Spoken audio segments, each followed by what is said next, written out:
নমস্কাৰ, আকৌ এটা নতুন ভিডিঅ' লৈ আহিলোঁ আৰু আজি যাবলৈ ওলাইছোঁ এয়া নামঘৰলৈ। আজি বৰসবাহ ভাওনা আছে আৰু দিনৰ পৰিৱেশটো আপোনালোকক দেখাওঁ বলক। এইটো আকৌ বৰসবাহৰ আগদিনাৰ ভিডিঅ' হয়। মিঠৈ বনাই আছে বৰসবাহৰ কাৰণে। ভাবিলোঁ আপোনালোকক অকণমান দেখাওঁ, চাওঁ বলক।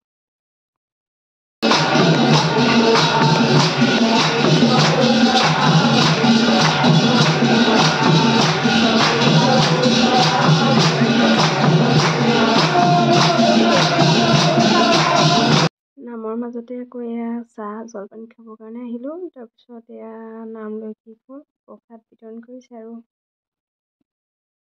এয়া নামঘৰলৈ ওলাইছোঁ আৰু ভাওনা পৰিৱেশটো আপোনালোককো দেখাম, চাই থাকিব বোলো। এয়া আকৌ ভাৱৰীয়াসকল আমাৰ ঘৰতে ওলাই আছে, সূত্ৰ আৰু সীতা আৰু ৰাম লক্ষ্মণ মোৰ মানুহজনে লৈছে আৰু ৰাম ভাইটি আকৌ ওলাই হ'ল আৰু কেনেকুৱা হৈছে কমেণ্ট এটা কৰি জনাব।